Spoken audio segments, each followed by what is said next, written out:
4 से 5 घंटे पहले मैंने आप लोगों के सामने खबर रखी कि बीते 24 से 48 घंटे के अंदर जो है ईरान कुछ बड़ा करने वाला है। बड़े हमले जो हैं वो इजराइल के ऊपर हो सकते हैं। पर कुछ देश के फितनाबाज मुस्लिम पत्रकारों ने ऐसा फितना देश के मुसलमानों में या दुनिया भर के मुसलमानों में फैलाया है कि उन्हें हर चीज पर शक होता है। जो ये कहते हुए कमेंट में दिखाई दे रहे थे कि ईरान सिर्फ बोल बच्चन कर रहा है, ईरान कुछ करने नहीं वाला है, ईरान जो है वो अमेरिका और इजराइल से डर चुका है। बीते 20 दिन से तो हम सुनी रहे हैं कि ईरान आज हमला करेगा, ईरान कल हमला करेगा, और ये बोल बोल करके आप लोगों का गला सूख चुका है। पर अब वो वीडियो, वो तस्वीर सर्कुलेट खुद ईरान द्वारा कर दिया गया है, जहां ईरान के पहले ही एक्शन से ऐसी खलबली मची है कि उसने इजराइल के अरबपति के जहाज को हुर्मुज सागर के अंदर जो है कब्जा कर लिया है, जिसके वीडियो को सर्कुलेट खुद ईरान द्वारा किया गया है। पहले इस वीडियो पर नजर डालिए।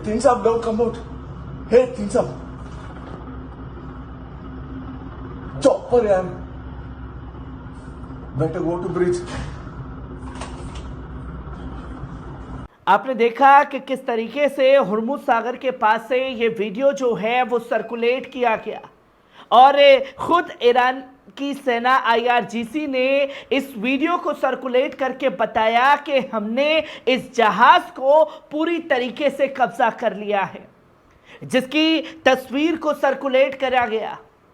और पहला एक्शन जो है ईरान का देखने को मिला, जिससे दुनिया भर में खलबली मच गई। और इस खलबली के बाद में भारत सरकार को भी हेल्पलाइन नंबर जारी करना पड़ा है, जो जहाज सागर के अंदर लगातार काम कर रहे हैं। और सिर्फ एक वीडियो ईरान की तरफ से सर्कुलेट नहीं किया गया, एक और वीडियो ईरान की सेना की तरफ से सर्कुलेट किया गया है। पहले इस वीडियो पर नजर डालिए।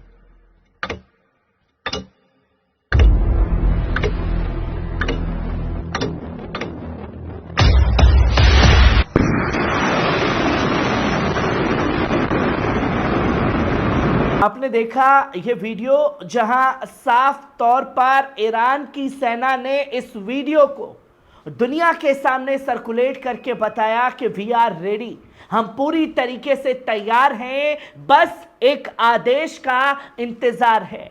जहां कई बड़ी चीजें जो हैं इसको लेकर के सामने हुई हैं, जो कि सबसे पहले आप ये देख सकते हैं कि इजरायली आर्मी ने वार्न किया है इस हमले के बाद में कि अंजाम जो है वो भुगतना पड़ेगा, जिसकी तमाम चीज़ें जो हैं वो सामने आई। और साफ तौर पर ये कहा गया है IRGC के द्वारा कि हमने इस जहाज़ को पूरी तरीके से कब्जा कर लिया है, जिसकी तमाम चीज़ों को सामने रखा गया है। और ये साफ तौर पर बताया गया है कि इजरायली अरबपति का ये जहाज़ था, जिसे ईरानी सेना ने कब्जा कर लिया है। शिप पर हेलीकॉप्टर से उतरे कमांडो इसे ईरान ले जा रहे हैं। ये भारत आ रहा था, जिस पर पुर्तगाल का झंडा लगा हुआ था। और ईरान के द्वारा जब जहाज़ पर कब्जा कर लिया गया, आज ही एडवाइजरी भारत सरकार ने जारी की कि ईरान और इजराइल जाने से बचें। और पहला ही एक्शन जो है वो ईरान की तरफ से ले लिया गया है, जहां ईरान इजराइल में तनाव बढ़ गया है। मीडिया रिपोर्ट्स में यह बताया जा रहा है कि ईरान 2 दिन के भीतर इजराइल पर अटैक कर सकता है। इस बीच ओमान की खाड़ी से हुर्मुज सागर के पास होते हुए भारत आ रहे एक कार्गो शिप पर ईरान की सेना ने कब्जा कर लिया है, जहां वॉशिंगटन पोस्ट ने ये बताया है कि लंदन बेस्ड एक कंपनी है जिसका मालिकाना हक एक इजरायली अरबपति के पास है। शिप पर 20 क्रू मेंबर सवार हैं। ये सभी फिलीपींस के नागरिक हैं। घटना के बाद इजरायली सेना के प्रवक्ता डेनियल हगारी ने कहा है कि वो किसी भी तरह के हमलों पर चुप नहीं बैठेंगे, इसका जवाब दिया जाएगा। इधर भारत समेत 6 देशों ने चाहे अमेरिका हो, ब्रिटेन, रूस, फ्रांस, जर्मनी ने अपने नागरिकों के लिए एडवाइजरी जारी कर दी है। दरअसल 1 अप्रैल को इजराइल ने जो ईरान के दूतावास पर हमला किया था, यह ईरान का सबसे बड़ा पहला एक्शन देखा जा रहा है, जहां न्यूज एजेंसी रॉयटर्स के मुताबिक यह बताया गया कि कब्जा करने के बाद जहाज को ईरान ले जाया जा रहा है। वहीं इजराइल की डिफेंस फोर्स प्रवक्ता डेनियल हगारी ने यह साफ तौर पर कहा कि ईरान ने अगर विवाद बढ़ाने की कोशिश की तो उसे इसका अंजाम भुगतना पड़ेगा।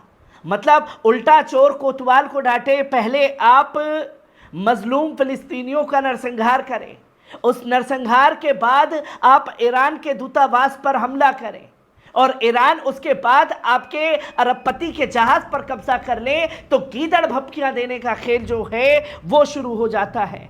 जहां अल जजीरा की रिपोर्ट ने भी इस खबर को पुष्टि कर दी कि इतने लोग इस जहाज पर मौजूद थे।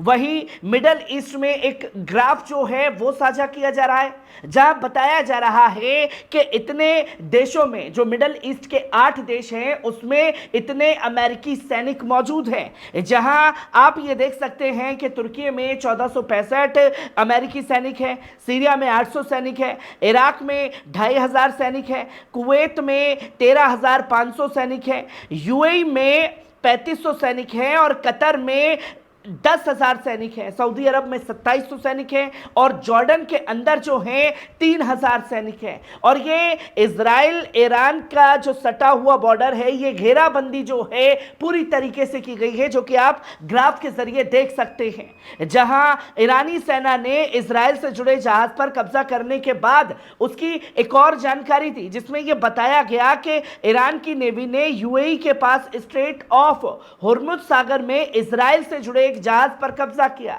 जिसके ऊपर पुर्तगाल का झंडा लगा था, पर उसमें जो लोग सवार थे वो फिलीपींस के थे।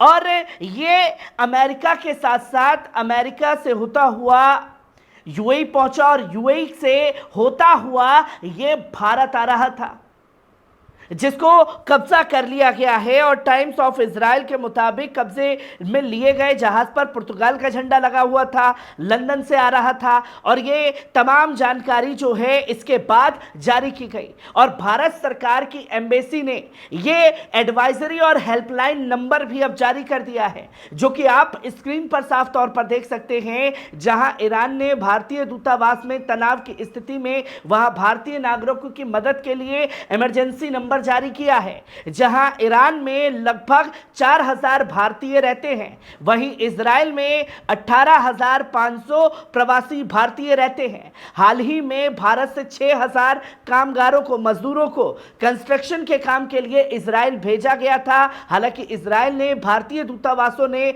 अब तक किसी तरह की कोई एडवाइजरी इश्यू नहीं की है, पर यह बता दिया गया है कि यह निशाना बनाने की कोशिश लगातार की जा रही है। वहीं नीदरलैंड ने तेहरान में दूतावास बंद कर दिया है। ये तमाम खलबली जो है जंग के बीच मची है और ईरान के एक्शन ने यकीनन पूरी दुनिया को हिला दिया है। हर एक खबर आप लोगों के साथ साझा करता रहूंगा, दीजिए इजाजत,